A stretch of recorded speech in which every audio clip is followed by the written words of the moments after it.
Bem, Sumacir, então vamos aqui para o terceiro vídeo aqui do relatório, tá? Agora o tópico é o controlador de carga nosso aqui da Fratelli, essa nossa plaquinha aqui, né? Essas duas aqui, elas são assim, elas não têm um bom funcionamento, pelo que eu percebi isso falando com o Vitor, né? Os dados que ele conseguiu coletar. Então ele é um controlador de carga híbrido, né, solar e mais o eólico, tá? Então ele sofreu uma série de alterações do projetista, ele tirou um monte de componentes, então o MPPT dele não é otimizado para eólica. Então para solar até que funciona relativamente bem, dentro de uma certa limitação, tá? Mas para eólica não funciona, tanto é que ele tirou o MPPT da eólica, tá? O MPPT da eólica é um pouco diferente do solar, tá? Em função da dinâmica da máquina. Essas placas aqui são feitas com uma tecnologia já obsoleta, antiga, então é uma tecnologia que está, digamos, ultrapassada há uns 15 anos, tá? Quando eu comecei a minha empresa da Mater Matrix lá em 1990, a gente fazia isso aqui, tá? Era o topo de linha. Só que estamos 30 anos depois, tá? Isso aqui mudou totalmente, tá? Essas placas não têm conectividade, elas não têm medições que a gente precisa hoje, elas não se comunicam com a internet, então a gente precisaria realmente, e já a funcionalidade delas está comprometida, então isso a gente tem que rever. Ou, né, alternativas que nós temos refazer o projeto do zero, tá?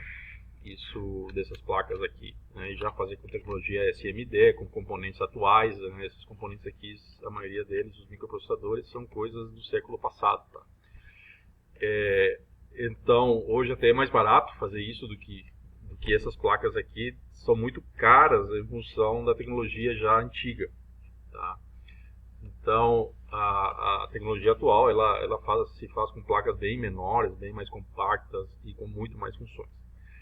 Então a gente precisa de mais funções, precisa comunicar essas placas com alguém. Alguém tem que haver uma inteligência nelas, além do simples controle, digamos, da carga. Tá? Então a ideia eu sugiro a gente partir ou comprar placas chinesas, controladoras chineses, hoje são bem mais confiáveis do que eram há 10 anos atrás. São tecnologias, digamos, já convencionais, então atuais, modernas, né? Eu acho que a gente poderia comprar, não são caros, eu acredito que seja mais barato do que a gente produzir, tá? Comprar da China mesmo, com imposto mesmo, com frete, tá? A gente poderia validar elas, tá? Validar, até vem com as caixas, o design é outro, o volume que ocupa é bem menor, são mais atrativas visualmente, os displays são personalizados, então elas têm um apelo melhor para a questão do marketing. E o funcionamento, imagino que vai ser melhor. Tá? Temos algumas marcas da China, né, dá para comprar no próprio AliExpress, não no Alibaba, mas no AliExpress, que é mais confiável. E os preços também não são altos, tá? São custos baixos. Então, essa é uma alternativa. A outra é eu ver com esse pessoal da Veracruz aqui, para ver se eles já fizeram projetos de placas de MPPT solar. Eu poderia pedir para eles fazerem um orçamento para nós de placas de MPPT eólico, né? E fazer o híbrido, na realidade. Seria o solar que eles já fizeram, juntar com o eólico e testar, verificar se o funcionamento está ok, né? Esse controlador de carga ele já tinha sido, digamos assim, condenado no relatório do pessoal da PUC. Tá? Então a PUC colocou muito bem ali, eles usaram dois controladores, o da Fratelli usaram um deles, tá? E o deles obviamente tinha um desempenho, claro, é uma marca tradicional, digamos, uma empresa mais que se dedica a isso, né? A produzir eletrônicos, né? Então com muito mais experiência, uma marca internacional, uma multinacional. Então isso aí com relação ao controlador de carga, tá? Então vamos para o próximo item. Tá? O gerador, tá? O gerador que nós temos hoje, o GF 1.0, eu consegui descobrir, ou eu acho que eu descobri o que tem aqui de informações que não, digamos assim, que não batem com a experimentação prática na geração de energia elétrica, né? Comentei com o senhor já, hoje agora na nossa reunião anterior, que eu refiz todos os cálculos, revisei os cálculos aqui, tanto do pessoal da PUC, eu olhei o material que foi feito no Senai, né? Eu mesmo fiz simulações eletromagnéticas do gerador, fiz simulações, eu tenho tudo isso registrado aqui, bastante trabalho teórico aqui, bastante cálculo foi feito, tá? E realmente aquele gerador, ele nunca poderá entregar mais de 400, 500 watts, né? Talvez 600 watts, mas numa velocidade de giro superior àquela equivalente aos 12,5 metros por segundo, né? O equivalente em RPM de giro, talvez se consiga, tá? Mas não mais do que isso. E aí não adianta assim a gente fazer mágicas, tá? Porque está limitado pelos próprios componentes, tá? A construção também, eu vi que havia construções com um fio, um AWG 15, tá? Mas o projeto definia AWG 14, que é uma bitola maior, tá? E essa bitola maior ela consegue entregar mais potência do que o 15, mas eu não encontrei nenhum extrator construído com esse fio. Eu acredito que se perdeu essa informação e se achou um fio mais ou menos próximo e se usou ele por extratores das máquinas que a gente tem aqui distribuídas aqui nos aerogeradores, tá? Elas não conseguem entregar mais de 600 watts, tá? Talvez a que tem um fio mais grosso consiga entregar os 600, talvez um pouquinho mais, talvez os 700, né? Pela própria limitação. O próprio fio limita a quantidade de energia que eu consigo transmitir através dele, tá? Então, se eu preciso mais potência, eu tenho que ter um fio que permita transferir essa potência, tá? Isso nos fios mais finos não acontece. Aumentar o número de espiras também não. Aumentar o número de espiras é interessante para a gente aumentar a tensão, tá? Quando a gente aumenta a tensão para a mesma potência, reduz a corrente. Então, uma ideia que o projeto que a gente fez aqui, que eu acabei fazendo, é tentar aumentar a tensão da geração, isso usando um fio mais fino, porque eu preciso mais espiras, ou seja, que caiba no mesmo volume disponível, né, a gente tem na máquina que já tem no projeto. Porém, a corrente tem que ser menor, daí a potência não vai mudar, tá? Por isso.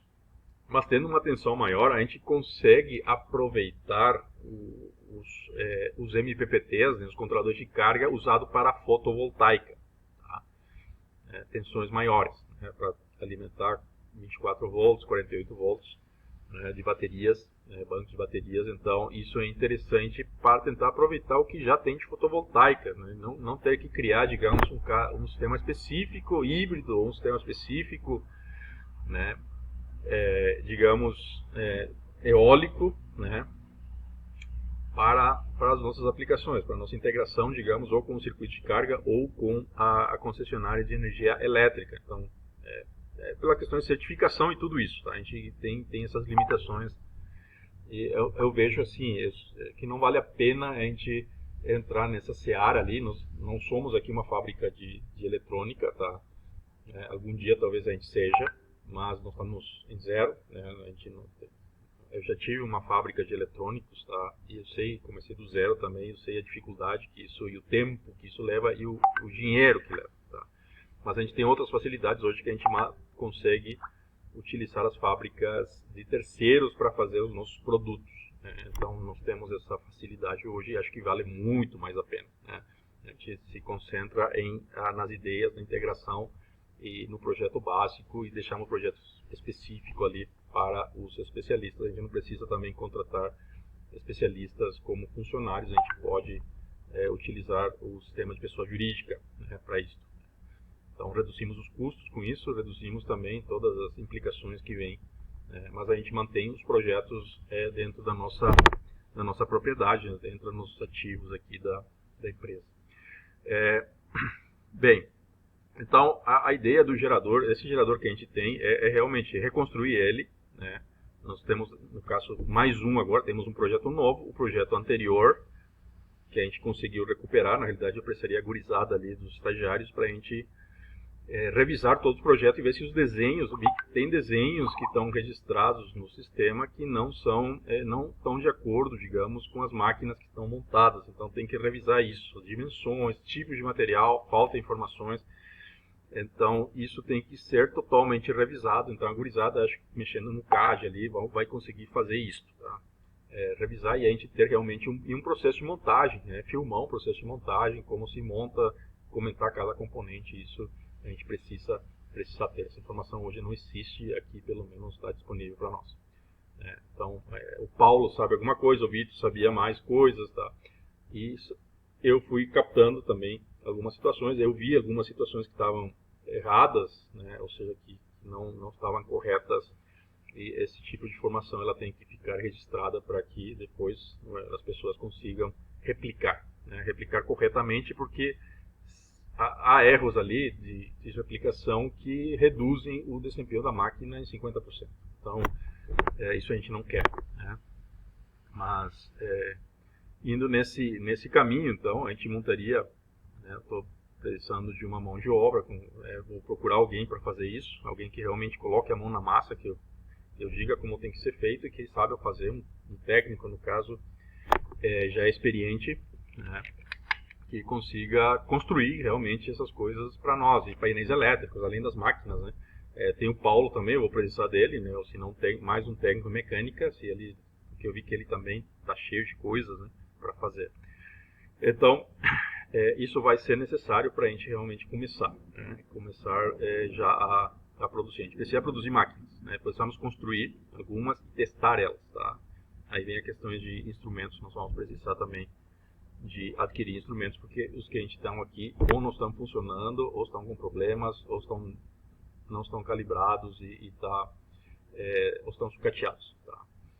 Então, isso vamos ter que rever com a gurizada chegar aqui, aí provavelmente vai ser uma das primeiras coisas para a gente revisar, tá? E já tem uma lista de algumas coisas que sim, que a gente vai ter que adquirir mesmo, porque hoje nós estamos muito assim no mundo mais teórico, a gente não está sem instrumentos de medição. As medidas que a gente tem, assim, são instrumentos que eu trouxe de casa e eu consegui fazer, né? Mas a gente precisaria ter instrumentos aqui, né, que sejam, que fiquem aqui, que sejam utilizados aqui, para nosso controle de qualidade. Então, nós temos a primeira coisa talvez pegar o nosso site lá e rever o manual do nosso produto, né, desse nosso gerador. Vou voltar a isso, vou parar aqui, vou voltar depois. Tem mais uns minutos aqui. O nosso gerador, ele tem que ser reclassificado. Então, passar dos 1000 watts, passar para 600 watts elétricos. A turbina foi projetada para 1000 watts de movimento mecânico. Potência mecânica 1000 watts. Então, a estrutura mecânica aguenta absorver essa energia mecânica sem se destruir. Ou seja, ela consegue captar 1000 watts. Tá? Nos aerogeradores, os 1000 watts mecânicos não podem ser convertidos totalmente em energia elétrica. Não existe gerador, não existe mecanismo que faça essa mágica. Então, em geral, para os geradores eólicos se usa o fator de 50%. Tá? Ou seja, se nós temos 1000 watts mecânicos, nós obteríamos no máximo 500 watts elétricos na saída de um gerador, tá? De potência útil, né? Hoje, na nossa página web tem informações que não estão corretas com relação a isso. Então, lá se fala um kVA e não é kVA. Nós temos que especificar em watts. No gerador podemos colocar que são 1000 watts mecânicos, que a turbina ela foi projetada para isto, e que o gerador fornece 600 watts, elétricos. Tá? Então, inclusive aqui no manual aqui de avaliação de desempenho que fizeram na PUC, eles fizeram uma ficha técnica do nosso gerador como sendo 600 watts. Né? E as medições que eles estão aqui estão bem claras. Claro, tem erros aqui, eu já vi, tem erros de medição. Erros de representação também, a conclusão, mas são erros leves, assim. Esses erros ali, na realidade, não são significativos, mas a gente pode aproveitar o que eles colocaram aqui, tá? Inclusive usar isso no material de marketing, tá?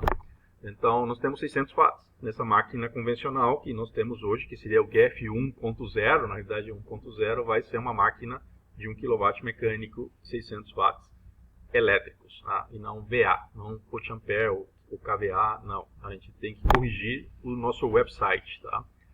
Então, é isso que nós temos hoje.